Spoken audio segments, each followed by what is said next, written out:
My name is Louis Chavez, and I'm a curatorial associate in the Department of Photography. I'm here in place tonight of Jamie Allen, who is the Stephen B. and Janice G. Ashley curator and head of our department, who regrets that she is unable to join us tonight, but had a huge hand in this exhibition that we will talk about.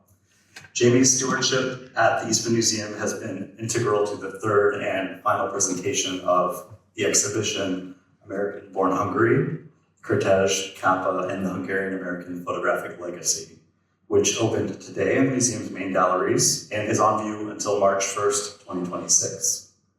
We are also excited to be hosting this beautiful exhibition, which was organized by the Virginia Museum of Fine Arts and co-curated by the BMFA's director and CEO, Alex Nyerges, along with Kertész Nyerges, founding director of the Hungarian Museum of Photography. The Eastman Museum's presentation of this exhibition is generously sponsored by the Rubens Family Foundation with additional support from an anonymous donor, and we are incredibly grateful for the support in addition to that of our other museum members.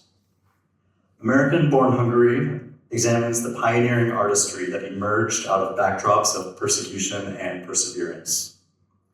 This exhibition follows a remarkable number of immigrants and exiles from Hungary to Berlin and Paris, and then on to New York, Chicago, and Los Angeles, where they reinvented themselves as artists, as well as the field of American photography more broadly. This exhibition is the first full examination of their circuitous journeys to the United States in the aftermaths of two world wars and Hungary's student-led revolt in 1956, and the wondrous artistic legacy that developed along the way. Tonight, we are joined by Alex Nyerges, who conceived of the exhibition and has been working to amass a wonderful collection of works at the Virginia Museum of Fine Arts, which has culminated in this exhibition. We are also joined by Orshi Drozdik, one of the artists who is featured in the exhibition. For this evening's program, Alex Nyerges will begin by providing an overview of the exhibition, and then we'll have a conversation with Orshi on stage. There will also be a few minutes for questions from the audience toward the end of the program. And the exhibition will be open after the program until 8 p.m. for everyone to see. As a point of housekeeping, it is requested that everyone leave the Dryden Theater by 7 o'clock p.m. so that our staff can prepare for tonight's film screening, which begins at 7:30. Now I would like to introduce our two special guests before I turn it over to Alex. Alex Nyerges is in his 20th year as director and CEO of the Virginia Museum of Fine Arts. He is responsible for leading one of the nation's top 10 comprehensive art museums with exciting, far-reaching strategic initiatives, including being the only U.S. museum that is open 365 days of the year with free general admission. These initiatives have transformed that institution, making it more accessible, diverse, and inclusive.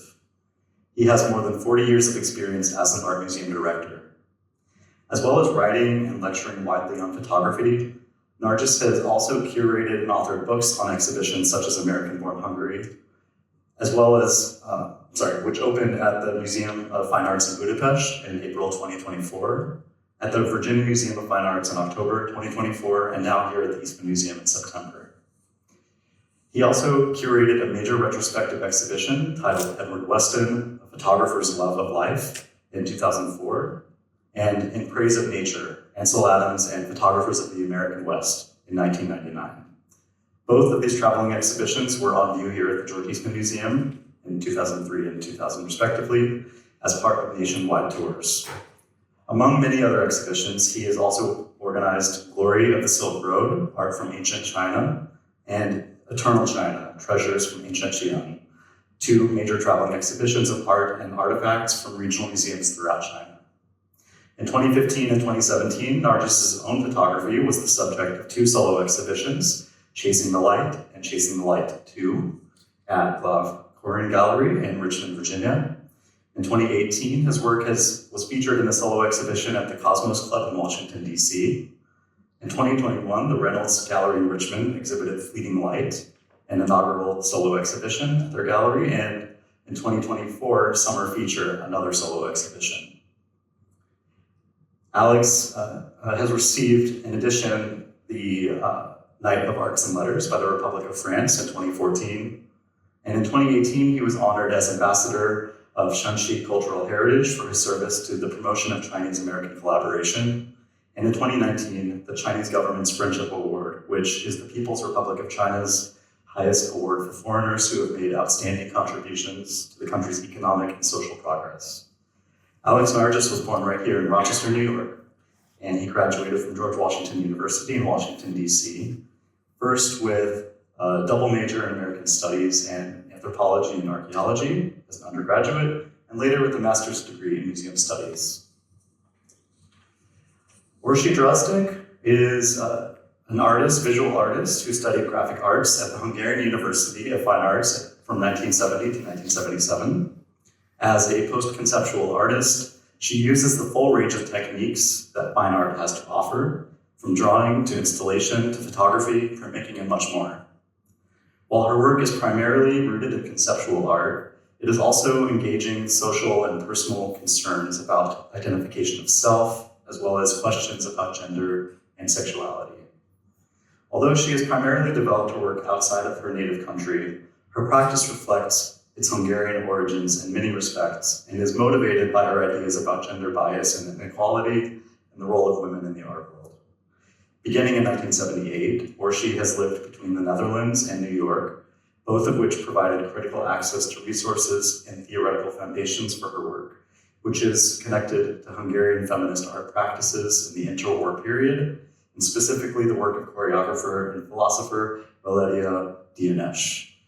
Orshi has remained a constant presence in the Hungarian art scene, and several of her studies on contemporary feminist discourse have been translated and published in the Hungarian language.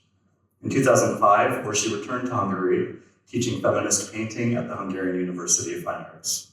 A major retrospective of her work was held at the Ludwig Museum in Budapest in 2001. We are so pleased to have Orshi joining us for these opening celebrations. And now, please join me in welcoming Alex Nyerges.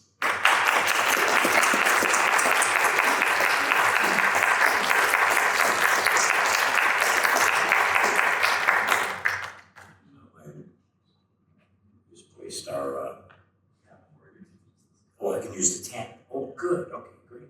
Well, thank you, Louis, and welcome everybody, and thank you very much for being here. This I will tell you, this exhibition and this project, which I started, actually probably has its origins right here at the George Eastman Museum. When I was a young teenager, I came up to this museum literally every day during the summer. James Card was the curator of film, and in this very theater, he would give a short lecture at the beginning of every program. I'd listen, watch the films, enjoy the air conditioning since we didn't have any at home, and was enamored with the idea that here's a fella who's loving what he does, teaching the history of film in a great setting, and this is what he does for a living. And the light bulb went on. I don't have to be following the footsteps of my father, which of course my father greatly discouraged because he worked in a factory up Clinton Avenue, hated his job for 33 years, 6 days a week, and wanted my parents, my father was Hungarian, my mother was Italian, they wanted better for all of my brothers and I, and of course I think we did better, and I couldn't have imagined or dreamed of a better world than being able to come back now for a third time to the George Eastman Museum with different exhibitions. In this case, really the culmination of a career in the world of photo history, and an exhibition that was born here from the idea that my father was Hungarian, very involved in photography with my uncle, who worked at Eastman Kodak, and his sister, my father's sister, my Aunt Yolanda, who also worked at Kodak. And this is a city of photography. You know, without George Eastman, it's hard to imagine what this city would have looked like today. And so thankfully for the museum, the center of the universe as far as I'm concerned when it comes to the history of photography and to film. So this exhibition, though, I've been literally working on. I wrote the outline for the exhibition in 1994, a one-page outline.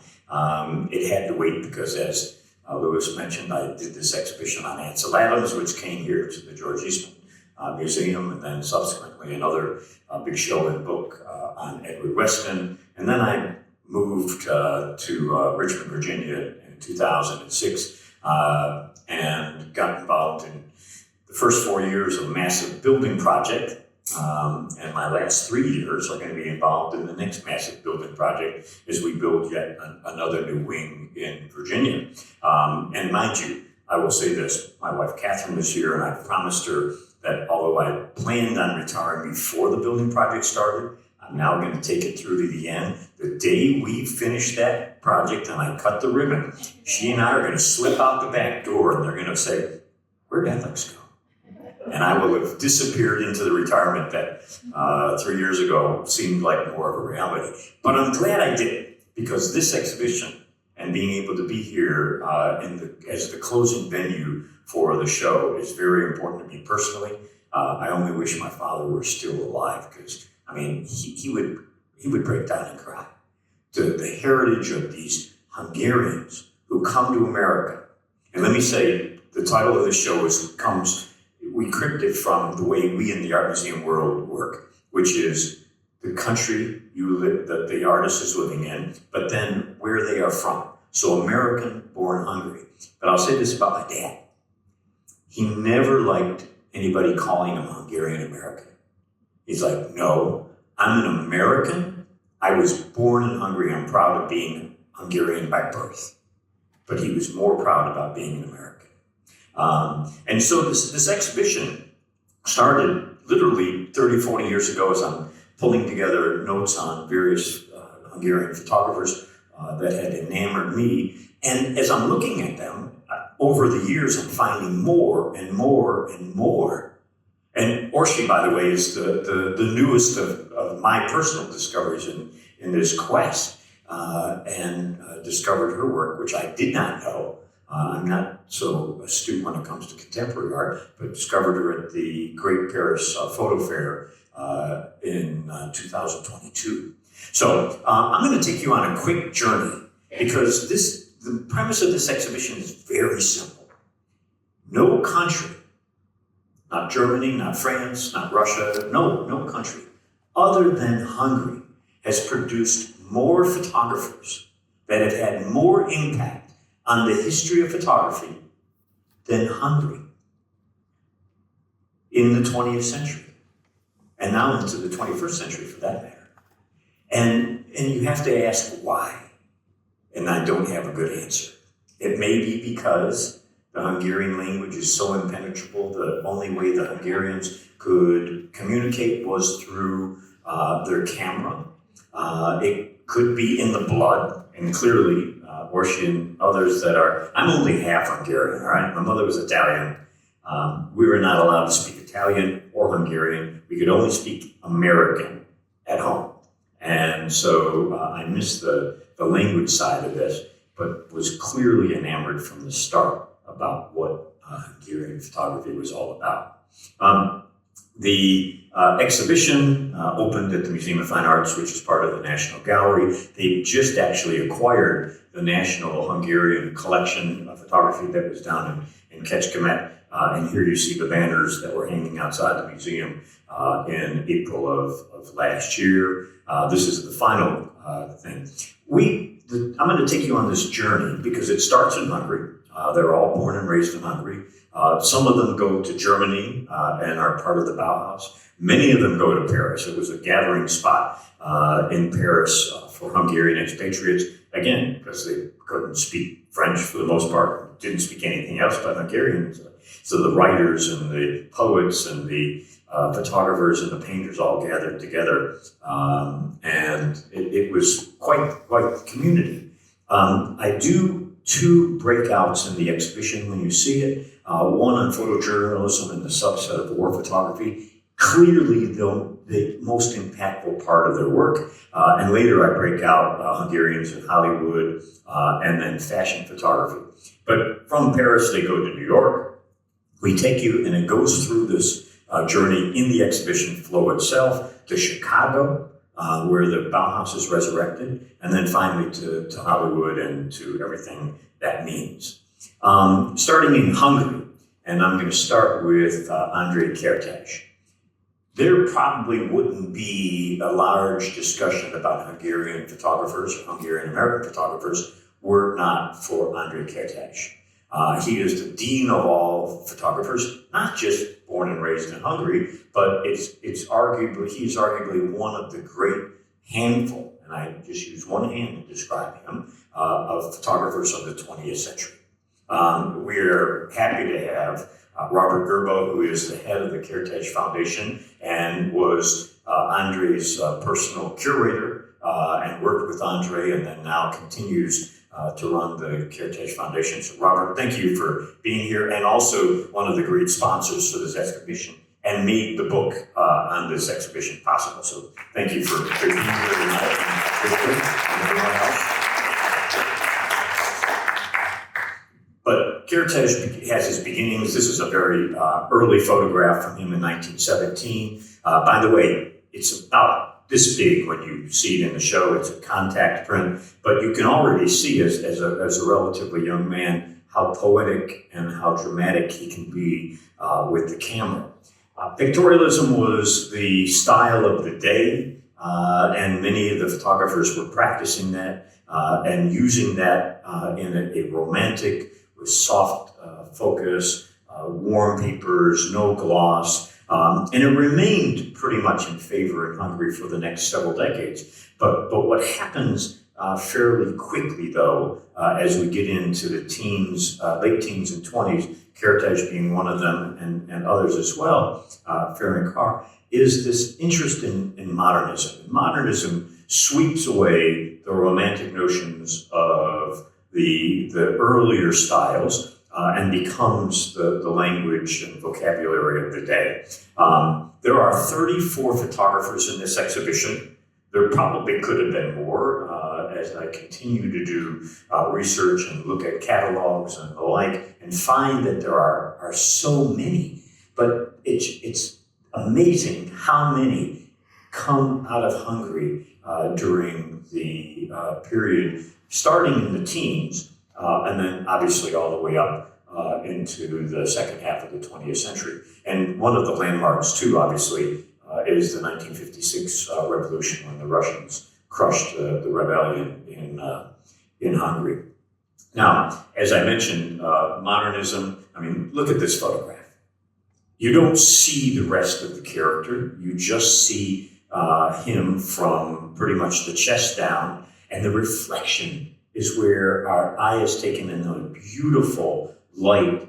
And so many of the elements that the Hungarian American photographers are bringing to the forefront are drama, contrast, pattern, but particularly the interplay of light and dark, which is so very important. Kertész does go back later and, I mean, talk about your battery is running low. I'm going to get that off the screen. Hold on one second. We'll ignore it. All right. Some of the photographers moved from Hungary to Germany.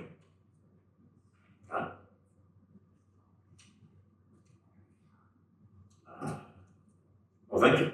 Thank you.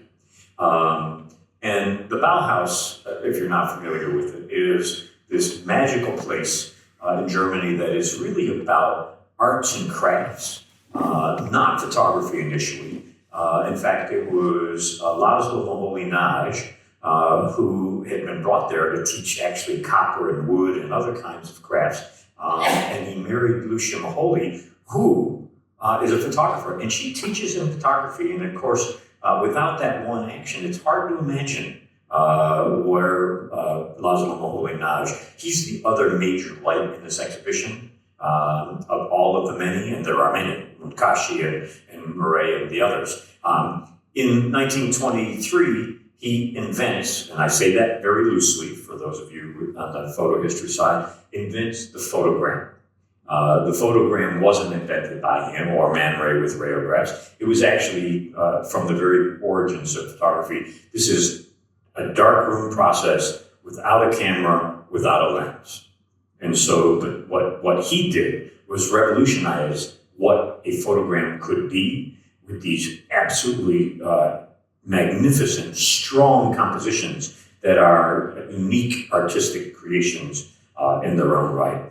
And here you see another example. Eventually, because they are unique, he would then take a photogram and take a photograph of the photogram and be able to make a negative and then make prints from it.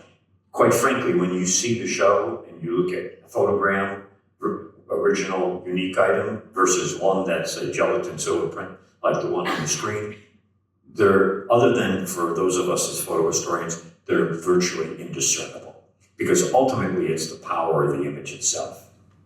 Now, surrealism in the 1920s becomes something that the Hungarian expatriate photographers, and particularly in Paris, embrace. Laszlo Moholy-Nagy is taking this picture in 1926 of these severed dolls on the balcony of the apartment they were living in.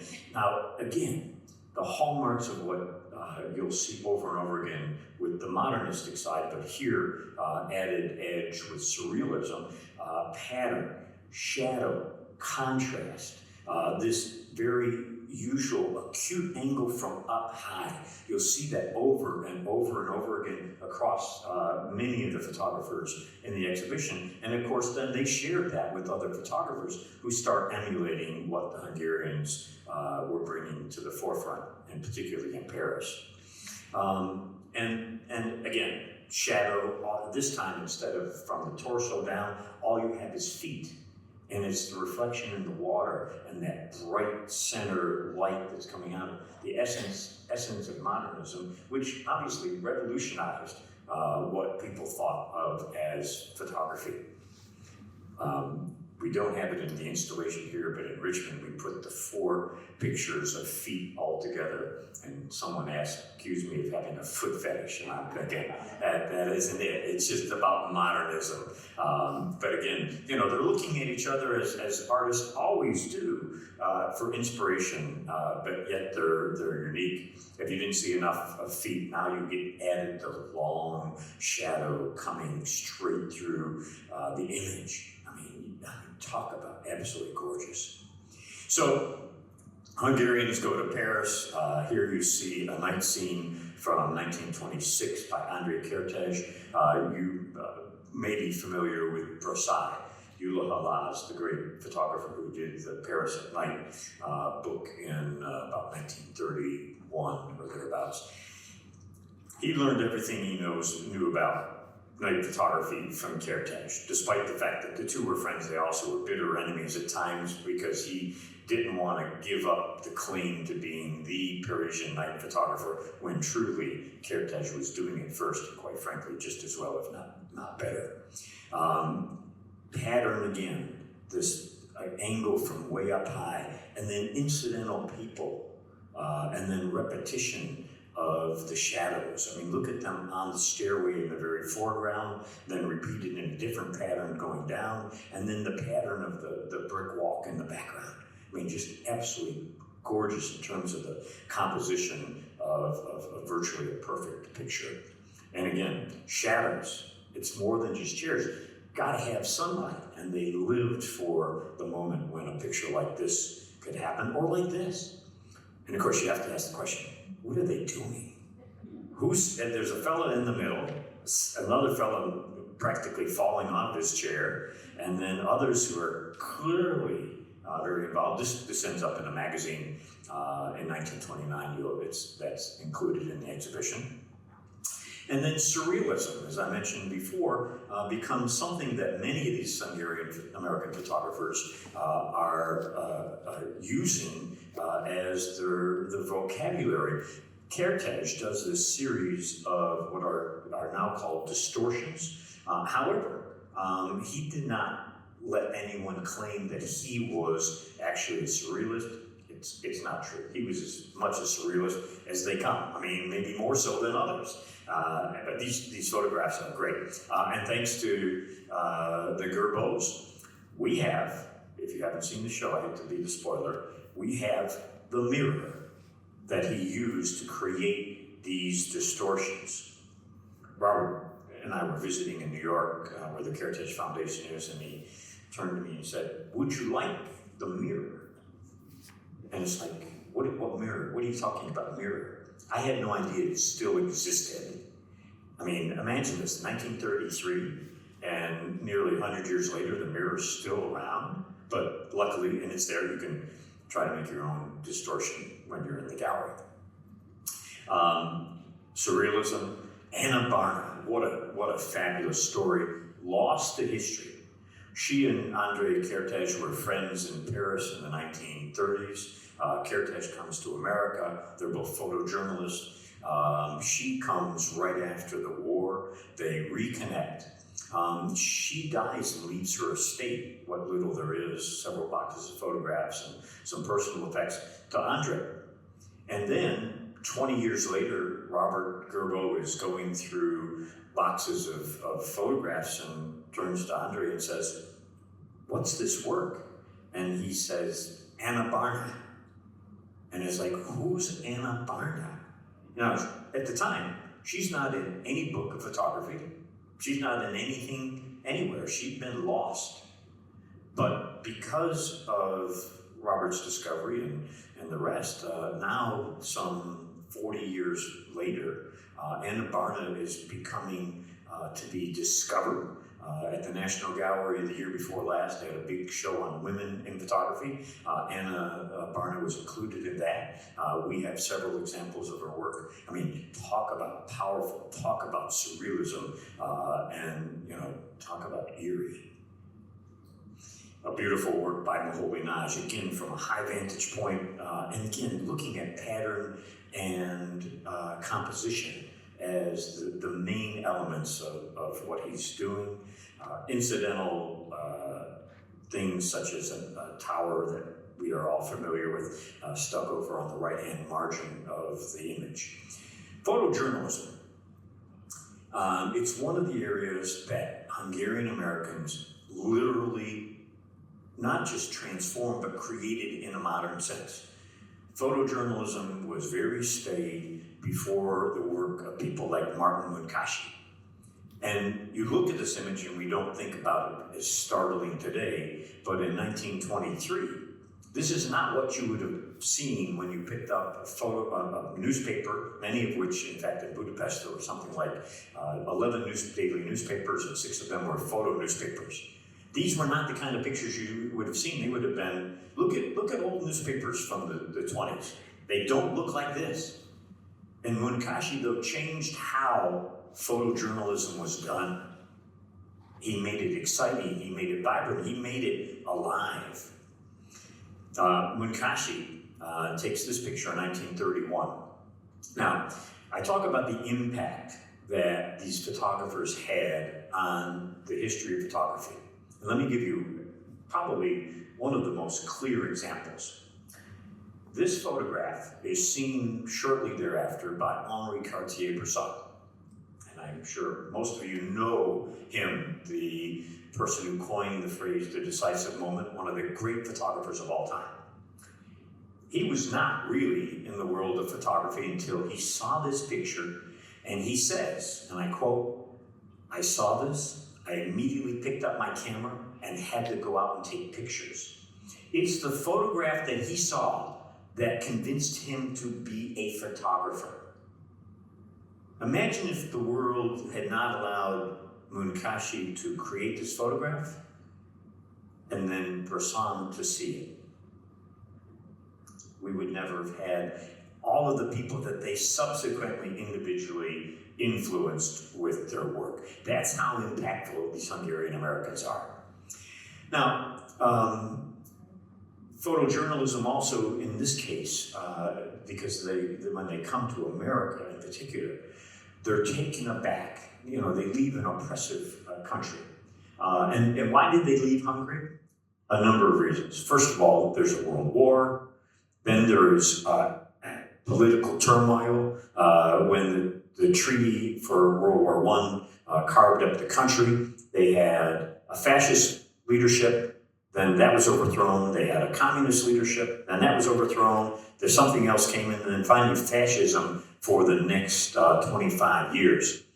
Rampant inflation. If you think inflation was bad a couple of years ago, Imagine having to take a wheelbarrow full of cash to buy a loaf of bread. That was a story my dad used to tell, and we thought, oh, you're full of you know what. Except it was true, because they were printing million pengo, the currency, million pengo bills. 1 and 10 and 50 and 100 didn't count. You had to have a million pengos to buy, a stick of gum. That, and then the number one reason, though, was anti-Semitism. Starting the early 20th century, the Hungarian government was gripped with an effort to essentially rid itself of the hierarchy. 50% of all the bankers, lawyers, and people in the business world in Budapest were Jewish. And the people in the legislature, not so much, and they wanted to change that. So they made laws to restrict who could go to college. And Jews were restricted just 5% of all the slots to go to college. Yet they represented 50% of the lawyers and doctors. And, do the math. It was not a good moment. And so that, more than probably anything else, and the majority of photographers in the show were Jewish and many of them moved to Germany, which I'll come to in a second, and that didn't work out so well either. But they come to America and they confront scenes of poverty, and they confront scenes that surprise them that, oh my goodness, this isn't the America we thought there was going to be. And instead, they find in America where poverty and racism are first and foremost. This is a photograph of the wife of a lynch victim down in Georgia in 1949. She was taking these pictures. She was a social documentarian trying to change the world through her photographs. And the town officials warned her to leave town or else.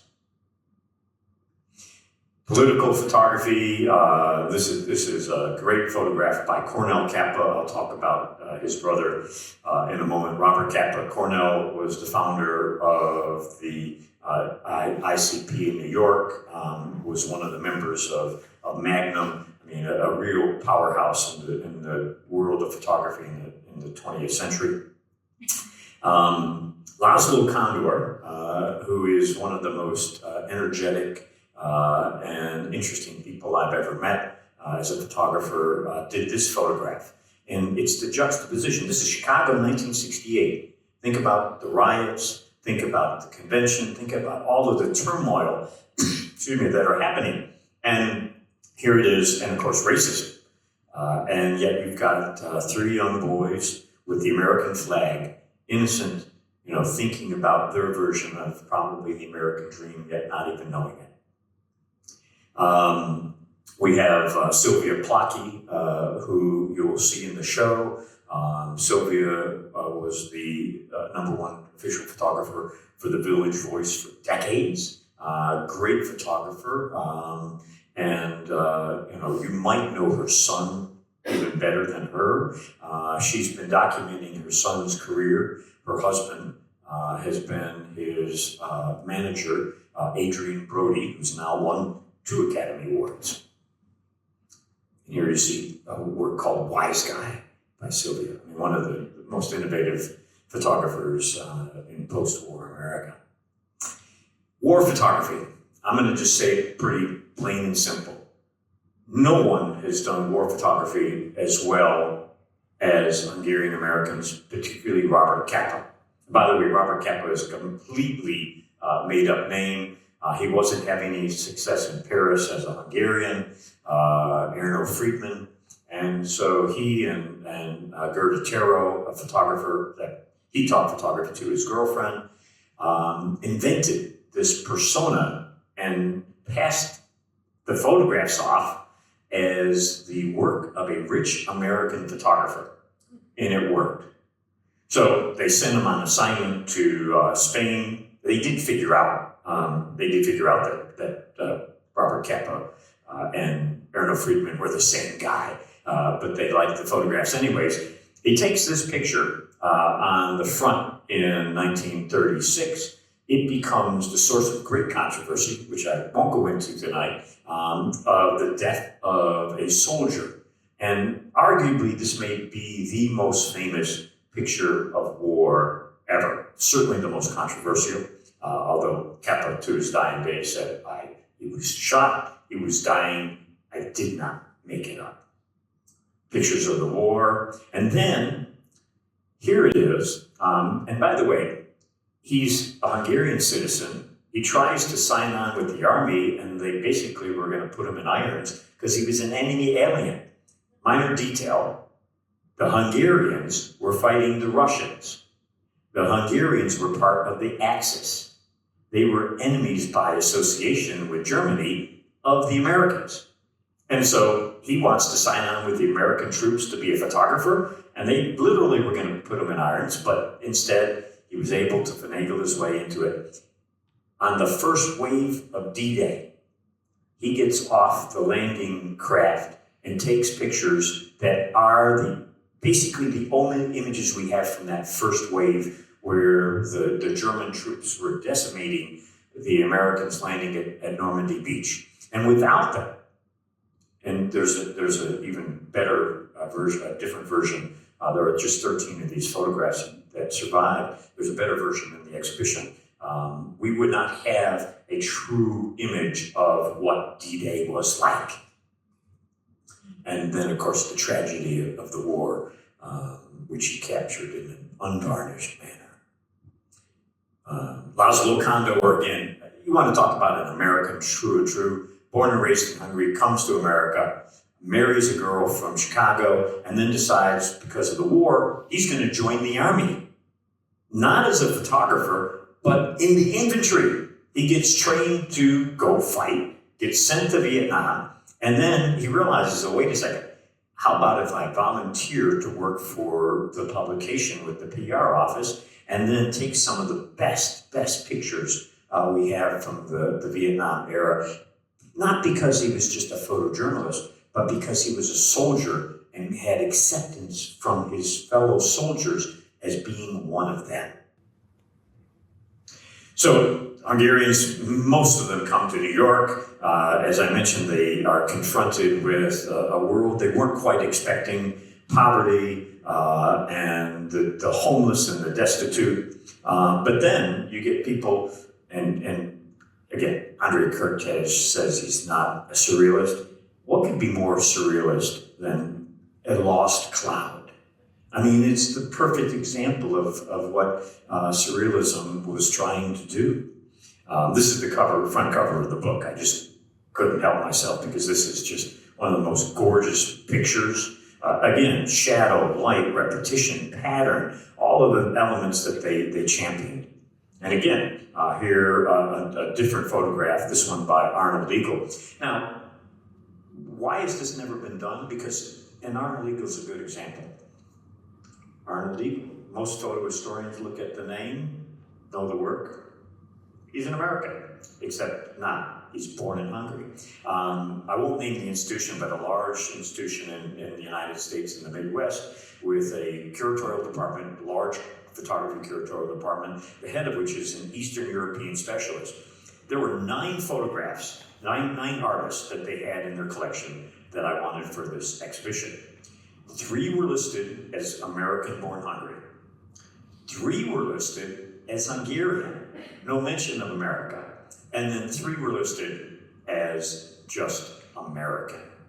So you got American, Hungarian, and then only a third of them were listed properly. And it's one of the best departments in the country. And it's because they had not gotten the recognition. I think most of that will get corrected moving forward.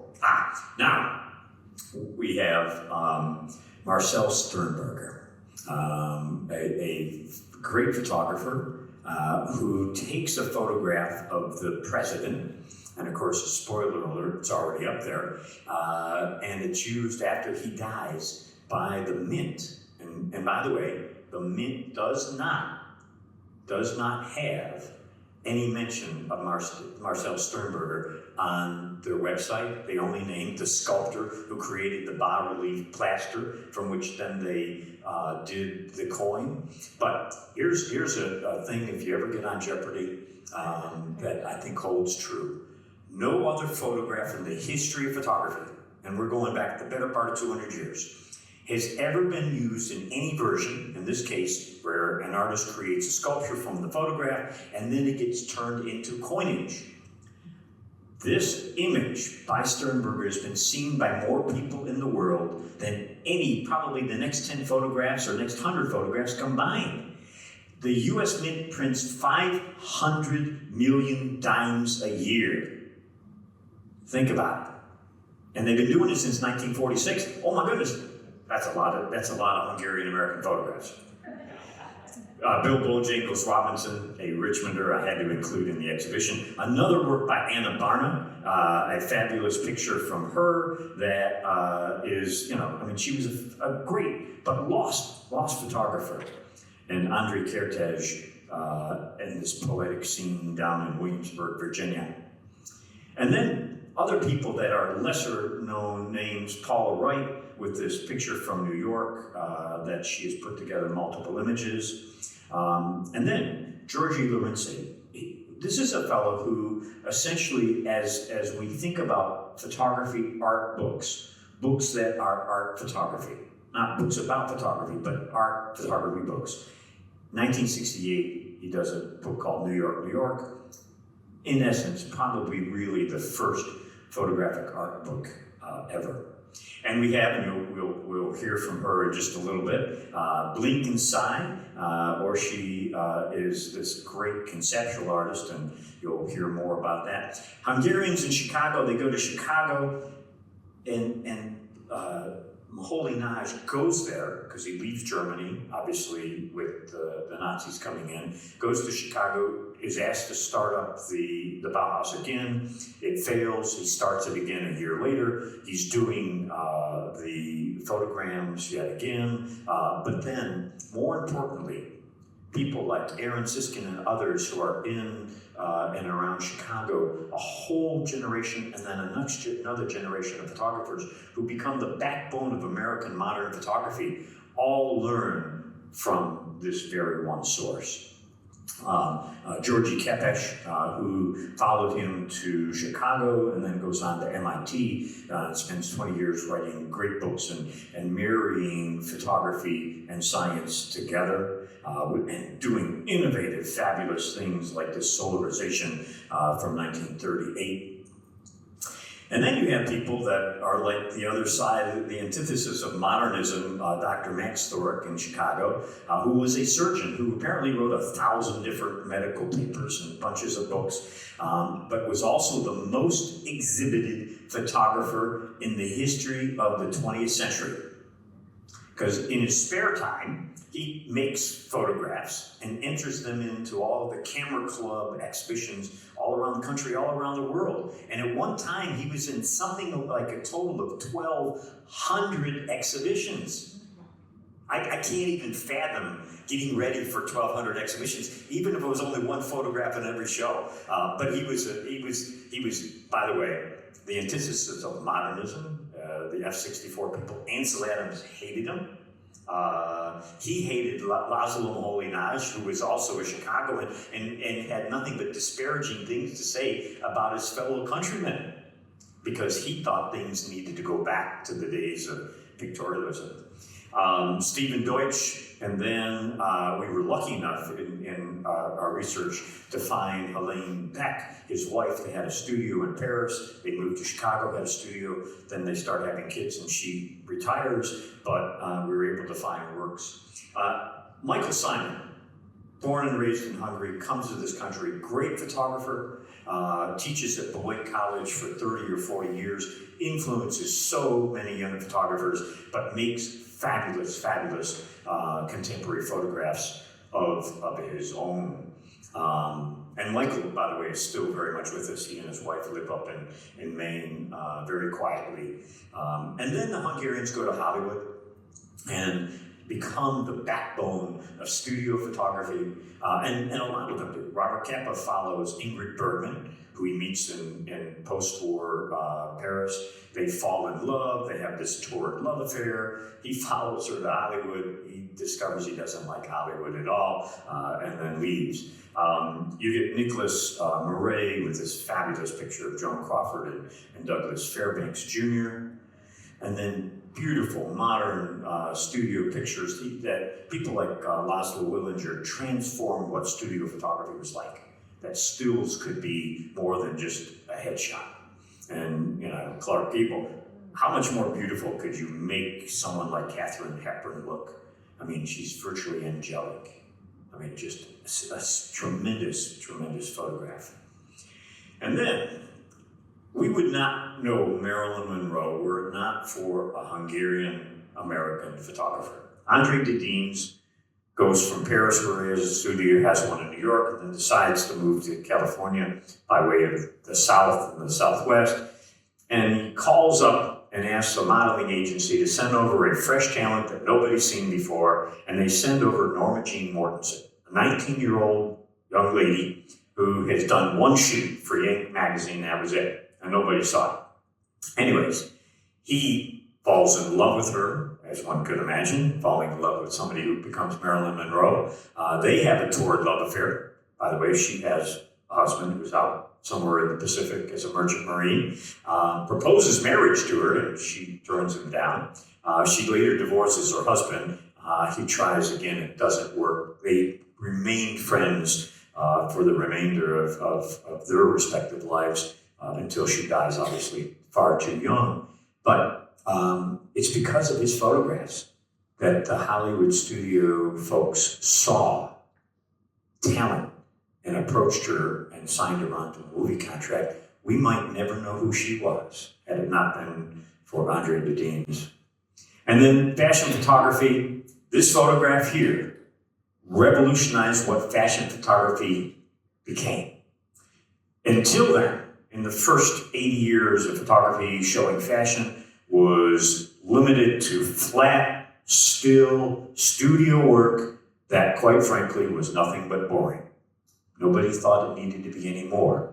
So Carmel Snow, who's the legendary editor of Vanity Fair, signs him on to do a photo shoot for a new bathing suit set.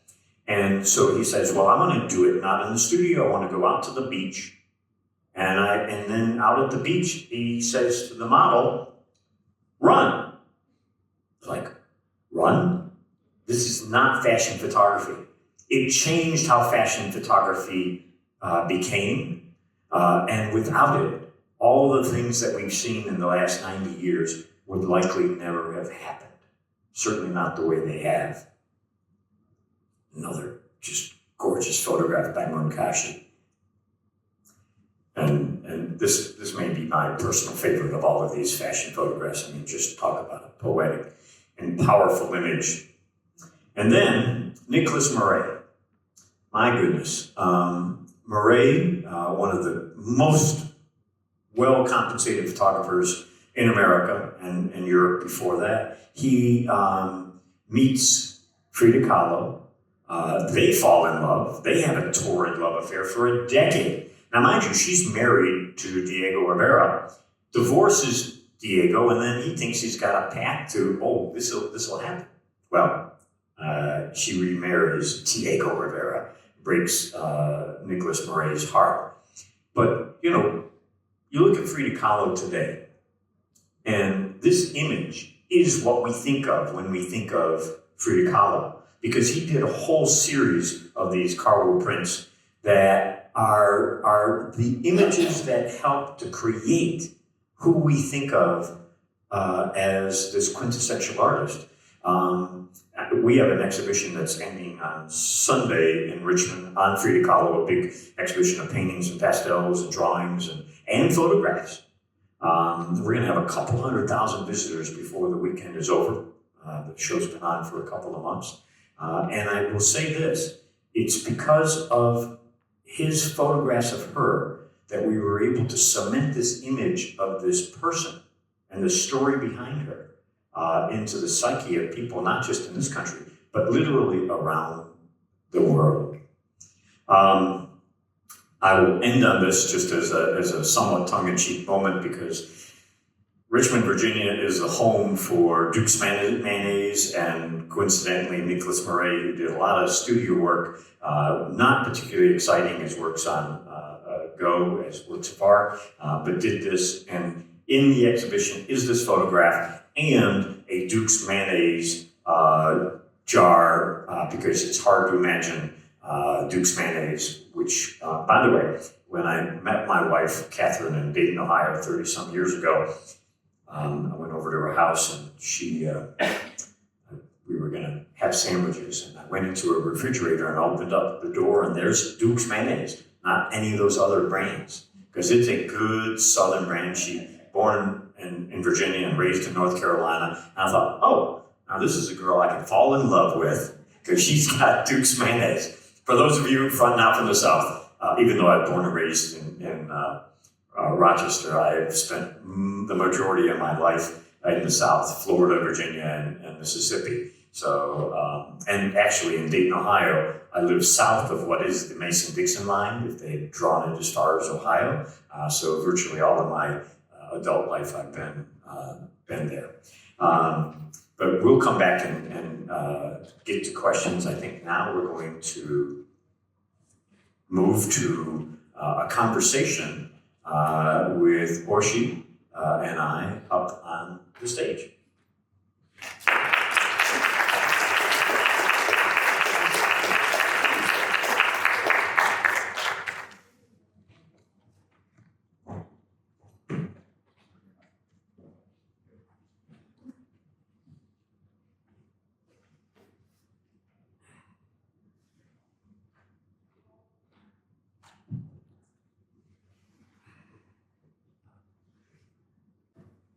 Thank you. I have to say that one of the adventures of this journey that I've been on for 4 years is walking into Paris Photo, which is the biggest and the best photo fair in the world. It's in November, usually coincides with my wife's birthday, so I get to take her to Paris every year. But I walk in, and there in a gallery from Budapest is the work of not just a Hungarian photographer, which they specialize in, but a Hungarian who also is a Hungarian American. And I didn't know her work, and I have to confess, I don't know contemporary photography from 1970 on. I think of as contemporary. And I was blown away, because it was so different and so powerful and so wonderful that I thought, oh my God. And then we got to meet. And then, of course, we got to acquire her photographs for the exhibition. And she becomes then the final, and I'll call it exclamation point, for the exhibition as you go through, because it is so important to be able to show not just the breadth, but the depth as well of Hungarian American photographers. So I'm just delighted to share the stage with you today, but start us off by talking about how you started in your world in photography. Actually, I was born in a year when Louis died. Oh. And more like experimental photography, more like experimental. Good now? You may not be. It's on. Hello, can you hear it? Sorry. Yeah, you keep talking. I can talk loud. Well, no, that'll work. That'll work. That was good. Hello? Yes. There you go. Okay, good. So I was born in 1946 when Louis died. His work was not very visible in Hungary, because that time, when I got educated, during my education, the communist program were about representational art, and he was experimental artist. But a lot of art historians were made an effort to have his work included in albums or photography books or in exhibition in museums, but and I was very much admired his work because it was experimental. But I grew up without I did not care that much as a young person about photography, and I never learned. I learned the techniques, used the darkroom in about 2 hours. And I realized how to use it. Here is the chemical, this and this and this, and after I had to use the water, and I had to buy good paper. So I learned very slowly, but the technicality, I never ever made an effort. At the same time, I was trained as a let's say, traditional academic artist. I made live drawings after, so representation live drawings, which I did not include. I made into this talk. So I used photography when I started to make performances. And the performances were I was using my own body, often naked, in the performances, how women are represented in the art books naked. So, but there is not included in that slideshow, none of them the performances, but this was the performance for the camera, and I called it Blink and Sigh, I Am a Photograph. And that work was, like here you see, that's all about the blink and sigh. And when I started to develop these photos in the darkroom, I realized the test strips, what we're using, are very, very playful, and I could use it. So I started to cut it up. But I did not cut it up after I made an image, but I made the paper cut up and I made the different kind of enlargement, and I stick them together afterwards. My idea was the woman is fragmented, and I am fragmented, my image is fragmented, and this is a test strips, and I put together different kind of performance photo or portrait photo, and I stick them together. Unfortunately, I had to take them off from the paper, what was originally I glued onto, because it was not acid-free, and it affects the photograph. So I had to change the paper under it, what I used to mount on. So here is, when I did this photography series, I'm always very excited. And my excitement goes to the experiment. So I started to photograph the broken glasses, fragmented woman, broken glasses, and I am fragmented, and all the world is around me fragmented. So I made this photo series of the broken glasses, but I don't develop the same way as one would develop as a classical or professional photography. I just put the broken glasses directly under the enlarger, as you saw it previously. So here I am showing to you the negatives, what I made of my performances. I am a photograph, and that's my portrait, and later and during that time I called it Sigh and Blink and Sigh. So you see here the negatives, what I used for it, and I did hundreds of these photographs. I could not stop it because I don't enlarge it all, but I enjoyed very much making it, play with it. It gave me enormous freedom, but I did not enjoy during making paintings after life and I have made probably 600 etchings during my education, and those are the negatives are very different. And after I realized the fragmentation could be very deliberately done. And this, I cut it into half. and I put them differently together. And I made several variations of it. You see, the previous one is open eyes, that the blink, and the sigh. I am, I exist, I am here. And I will go to the history books, art history books, because my mother programmed that way. She told me when I was 10 years old, if you want to be an artist, I told her my father died when I was 10 years old, and she told me, if you want to be an artist, you have to be in the art history books. 10 years old, and she told me that, and she was cooking for us dinner and said, go to the bookshelf, and there is one book which I really love to look at otherwise. And I reported to my mother, this book was translated from German. This book doesn't have no Hungarian, no woman. And she said one thing, something else, you are very poor. So you have to work very hard to get into the books. And that was in a way, it was my goal.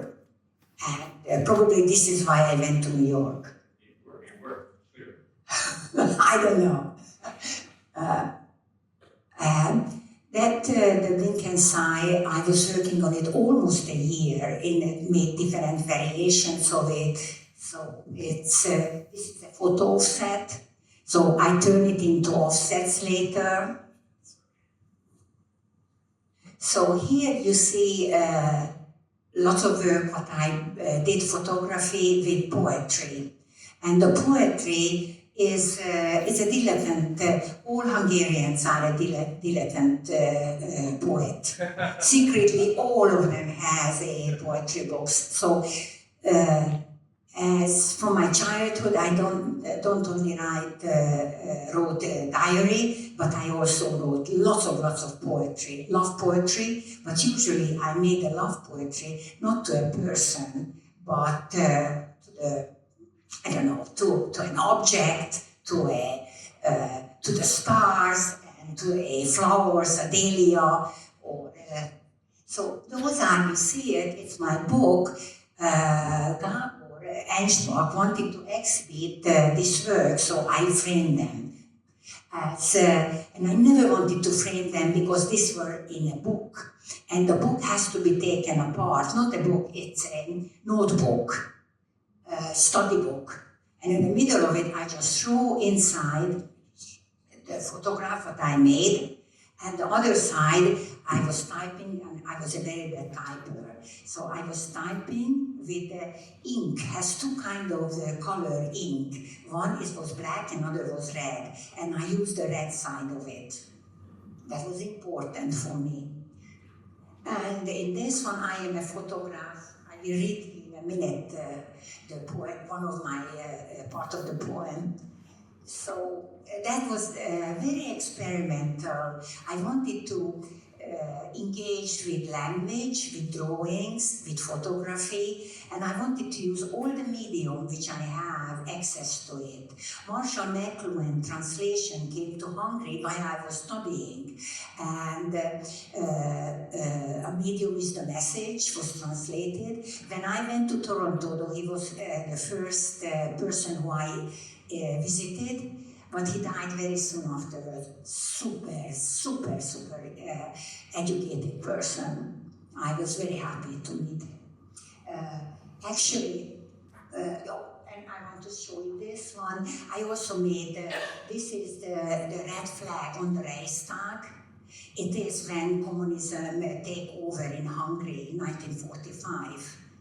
And I put in the book, in the same book, the fragmented faces, the fragments, the test strips together, this photograph. Later, I used, the communists used photography to falsify history, and when Stalin died, his portrait was erased and published the Yalta Conference without his presence. And that made a very big impression on me, how much photography and also representation could be falsified. It is depend on the point of view. I learned that. I learned feminism not in the West, I learned in Hungary. There were great feminist movement in the very beginning of the 20th century. And Valeria Dienes was still alive, and she was, okay, so she was alive. I visited her, and her talk, she was a choreographer, she was a philosopher, and she gave a lecture in 1975 on semiotics. There was a conference of semiotics. I studied semiotics because I was very much interested with meaning and representation. And all my work, which based in my education in Hungary, it's about searching for meaning, be very savage about your techniques, what you use, as I could learn it from the Hungarian photographer and the photographers. And the other side of the way I was born, I have enormous amount of emotions, and I go to any techniques or anywhere with that armed with my extreme emotions or extreme feelings or dramatic feelings, whatever. I think, and this is a very important, this is a cage. I made a performance in that cage. That cage was used in Hungary. I made the performance in 1975 in that cage in the art school. That cage is life-size, and in that cage, the cage was used. I learned printing, I learned etchings and lithography. But that time we were controlled. If you publish more than 5 prints, then you could taken to jail without the permission of some institution, the Communist Party, whatever, the censored. They were very much censored. So the lithography machine, we had a great education, classical graphic education, and the lithography machine, where you could make hundreds of prints, were covered with that cage. And we always had to ask from the dean and from the professors, the masters, to open it up. And somebody has to be in the room when the print were made on that lithography machine. So the cage came off, and when I walked in printing my copper plates, I thought, the cage is out, the cage is there. So immediately, I don't have telephone that time, immediately in an art school, it wasn't that big, I called my friends with the camera, with everything. I want to make the performance in that cage. Everybody came because I often perform naked. So, and most of the students were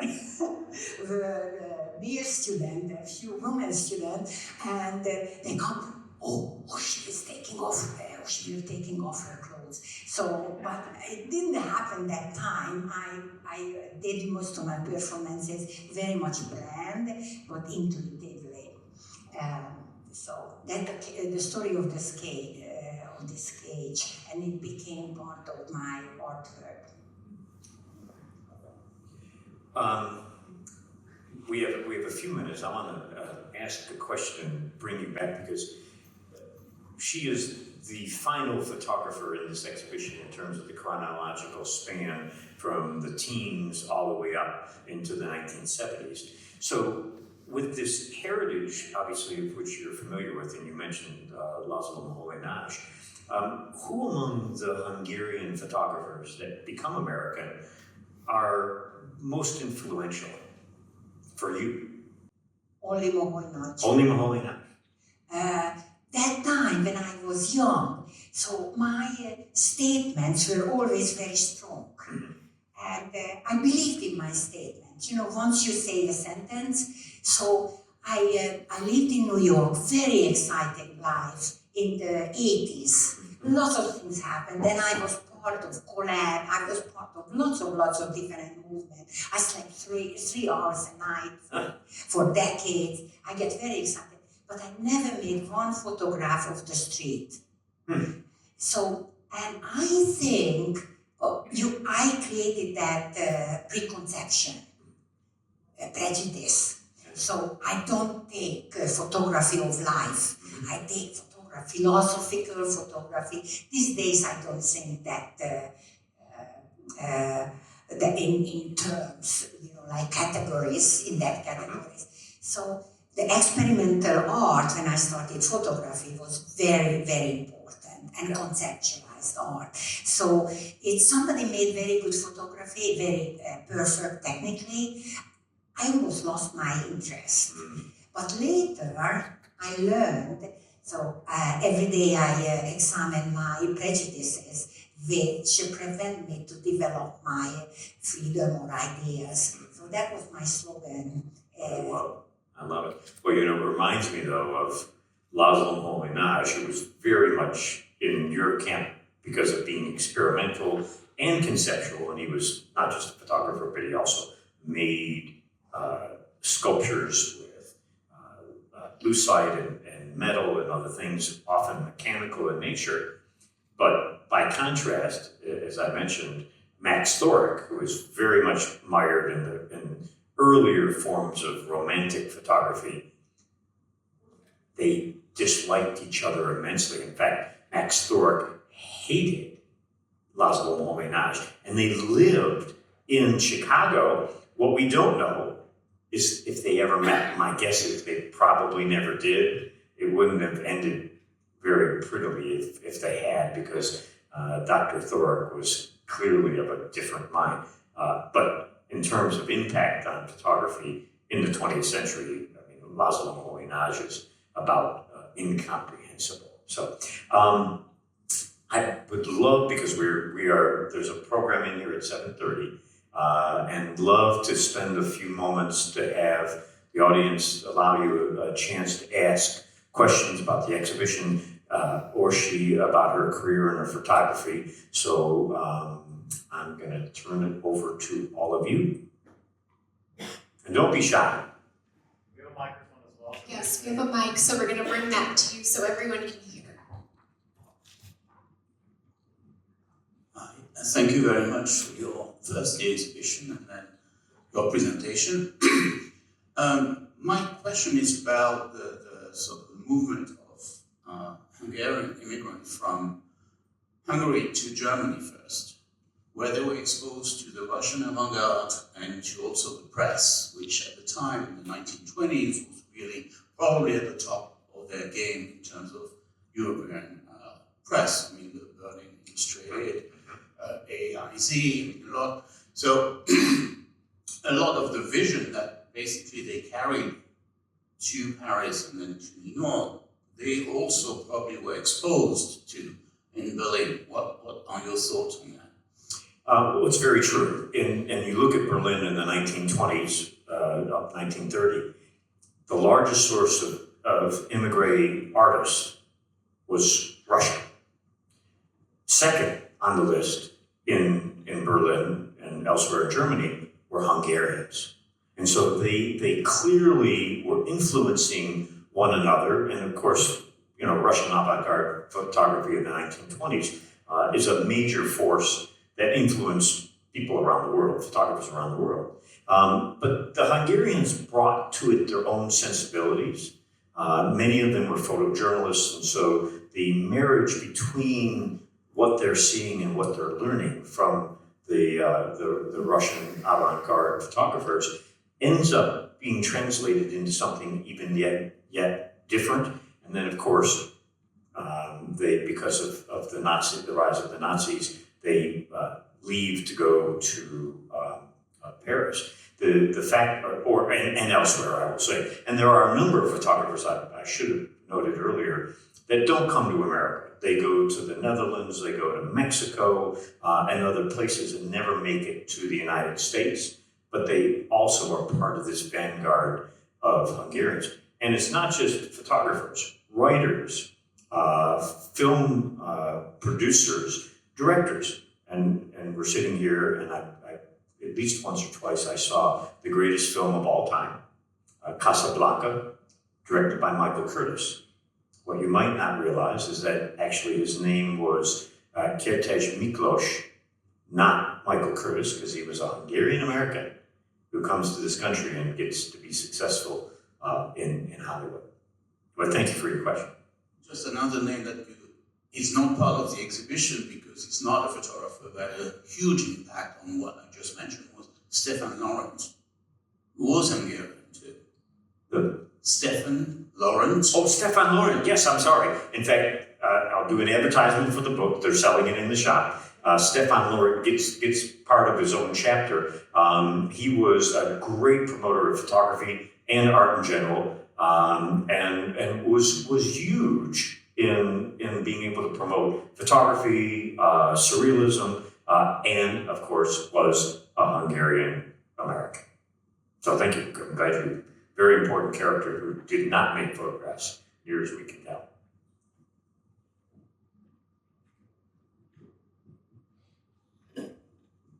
Thank you very much for such an exciting presentation.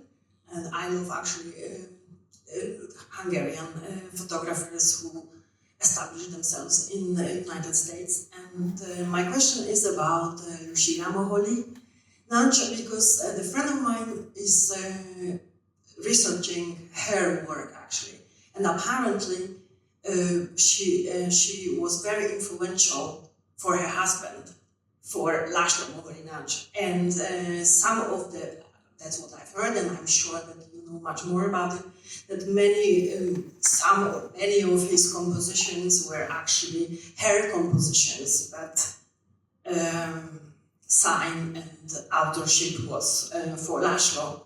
So I wanted to ask you, what do you know about it, or if you know about it, something. And also I really enjoyed, I forgot the name of our artist. Orshi, yes. And actually some of your photographs remind me of, I'm Polish and American, or I'm Polish, born American. And Poland-born American, and of the work of Natalia LL. I don't know if you've heard about it. She is a contemporary artist. Actually, she passed away a year ago prematurely, and some of the photographs you exhibited. Her name is Natalia LL. I know Natalia. Yeah. So I really, when I was still living in Hungary, we have Eastern Europe had lots of pioneers, Eastern European pioneers, and I exhibited with her work. I did not participate personally, but my work was exhibited there. And also later, there are I don't know how many, in Berlin there was, and also in Vienna, there was a Hungarian feminist exhibition at the Ludwig Museum in Vienna and the Art Academy in Berlin, and we exhibited together. Yes, I know her. Oh yeah, I've seen some similarities, so because you are from the same time and so the same feminist movement. I mean, your art is influenced by the feminist movement, and you are feminist yourself. But also, I had some thoughts about Marina Abramovich. So yeah, I'm very happy that I discovered you for myself because I didn't know your work before. So yeah, that's it. And neither did I until 3 years ago. So to quickly answer your question about Lucia Moholi, Laszlo and she met in Germany. She was German. I would love to have included her in the show because she was the photographer. Moholi Nagy was not a photographer when they met. He worked in metal and wood and then eventually plastics. She taught him everything he knew about photography. And so when you look at her work and you look at his work, it's clearly influenced by everything he learned from her. And, but it's like anything, that classic phrase, behind every good man is a better woman. So, And I'll just mention that the George Eastman Museum recently acquired 10 to a dozen Louis Chavez photographs for our collection.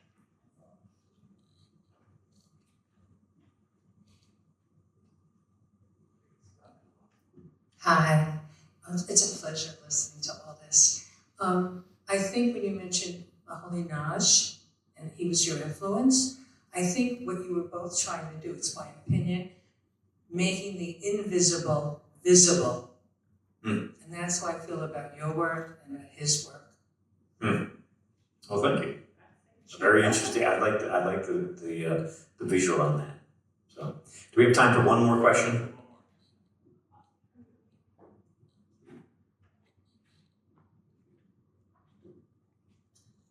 Just wanted to, I was curious about your thoughts on Susan Sontag and her work on photography since you were in New York City, during that time period when her ideas were percolating. If there's, Susan Sontag, the influence of her on your work. I often, as an anecdote says, I came to New York because of Susan Sontag. I was reading in Hungary her work on pornography. What was very interesting, and when I went to Amsterdam 1978, I made a performance photo series on pornography.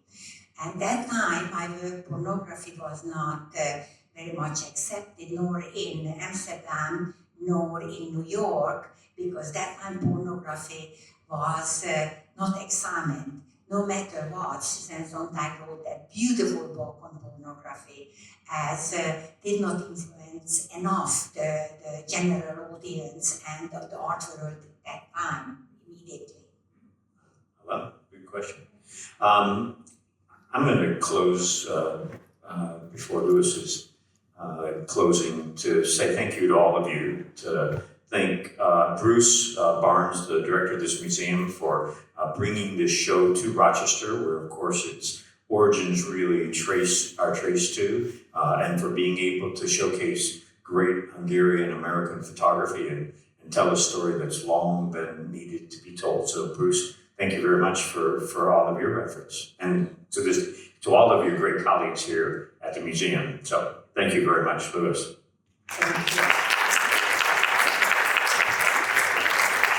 And I just want to remind everybody that the museum galleries are open until 8:00 p.m. So if you haven't yet had the opportunity, I invite you to go visit and see this wonderful exhibition, American-born Hungary, which will be open until March of 2026. Let's please also thank our guests one more time, Alex and Orshi. Thank you all very much.